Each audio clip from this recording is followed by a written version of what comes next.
But a lot of great things have been happening on the campus of West Texas A&M University. Some great, exciting stuff. Right now, we welcome the head Buffalo, Dr. Walter Windler from West Texas A&M University. Good morning, Doctor. Good morning. How are you all doing this morning? We're Everybody doing okay? great. We're doing great. Great to see you. Same. Good to see you guys. Sorry, I'm a tad late. I use my wristwatch and I've got one of these that's got hands on it. And Yeah. I thought I had plenty of time. And it's a few seconds, a few minutes behind, I guess. That's all right. You're perfect timing. Perfect. Good. Go ahead, Jeff. As long as you don't have to wind it, you got it made. There you Hey, go. Yeah, Doc. that's true. You're right. You're right. Doc, let me ask you this. Tell me about this WT Beats Any offer. It sounds like it's a big promotion. I mean, we're not selling mattresses here. No, and it's interesting when you put it that way. It sounds like we are selling mattresses, and that's one of the dangers. But the fact of the matter is, we are in a very competitive market. Universities like WT are shrinking all across the United States of America. Part of it is birth rates are down. Part of it is there's more competition from the bigger institutions to grow and get more students. Right. And the challenge is we have to be innovative about what it is that we do. And I think one of the ways to innovate is keep quality up and cost down. And I think that's very important. And what I wanted to say with this is we are absolutely committed to doing this. And by the way, it has been well received. We've had about, I think, probably 45 or 50 inquiries already, which is not, we weren't sure what was going to happen. But I think people are being thoughtful about it and saying, well, gosh. And actually, I was in Austin yesterday, and I talked to a person yesterday who saw this. They don't ever come up. They live and work in Austin, but they saw it. And their daughter now is in all likelihood going to send her admission letter from another Texas university, a much bigger one, are going to send their admission letter here because he liked the feel of it. And the daughter is going to get scholarships, but still because of different cost differentials, the daughter will have to take out some loans because he and his wife cannot, they can't do it all on their own. So it does sound like a mattress sale, Chuck. And I'll tell you the truth, I appreciate your directness about it because I don't want that to be the impression.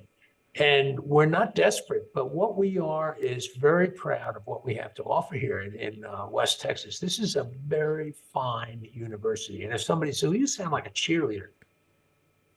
I read the job description. I think that's what, and I wouldn't call it a cheerleader, but my part of my role is to let people know what we have here at WT. I don't want to put my light under a bushel. That's not what I'm supposed to do. And it's not my light, but it's WT's light. But I'm the person, I didn't say it, David M. Lovejoy said it. I'm the head Buffalo.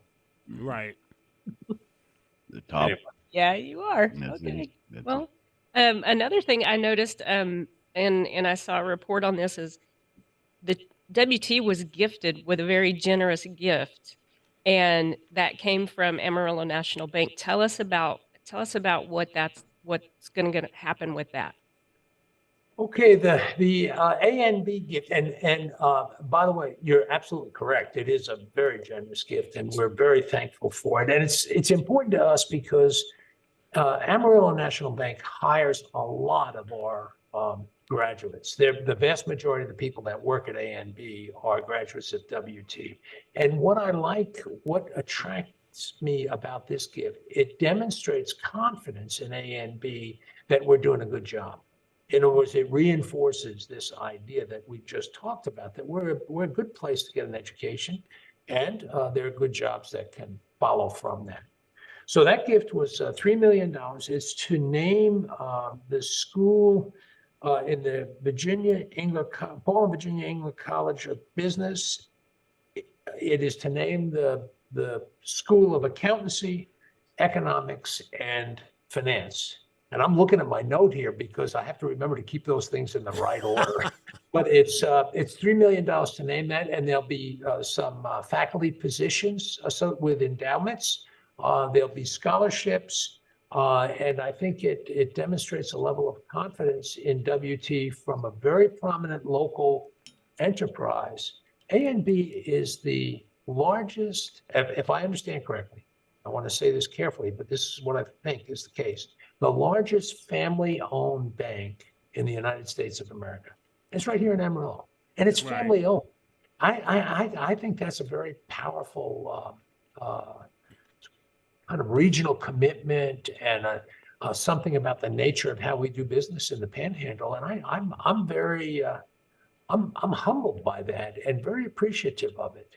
And they want to help WT, and I'm very thankful for it. And this is the largest gift that ANB has ever made to anyone, and I'm also thankful for that.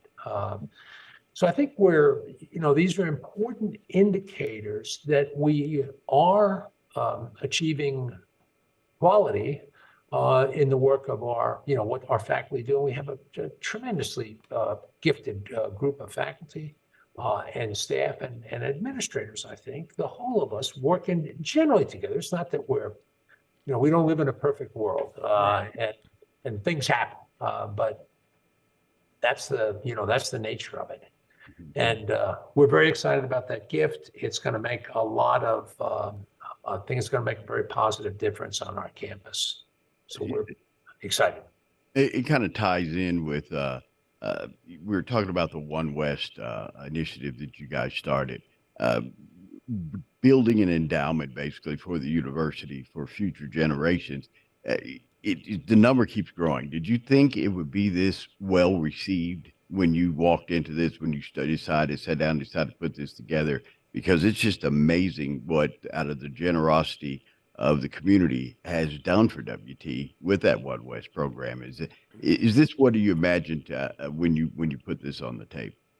Well, I'm always hopeful and optimistic, but the fact of the matter is, I have to be honest, David, it exceeded our expectations. We're ahead of schedule, and I think very soon, literally in a month or a few weeks, we will have reached our goal, our $125 million goal, well ahead of schedule. And I can tell you right now, we're going to immediately push the goal up and begin the second phase of this thing. Because I think private support for public education is very important. There's a lot of cynicism about public education. I mean, from kindergarten all the way to graduate school. And frankly, I think some of that is earned. I think we have not always done what we should do in the best way to serve the large number of public interests that exist at any public institution. And this demonstrates a commitment from private concerns that we're doing a good job. And I think that's very important. It's kind of like voting with your feet. People say, well, they're trying to do the right thing, and we want to support them. And so I want to keep going with that and let people know we're trying to do the right thing and, see where it all leads. But in a brief response, I was a little surprised pleasantly that all this moved as quickly as it did. Yeah. And part of the genesis of all this was the Paul Engler gift, which got it all started. But that didn't, some people say, well, that's 80 million of the 125. No, that's not. It's closer to 30 million. I think it's a little less than 30 million, I forget, but we have to use a net present value calculation to determine that. So while it's a huge gift and very influential in our fundraising, it's not the majority of the campaign, and I think that's very important. It's in the end, it's going to be there'll be a lot of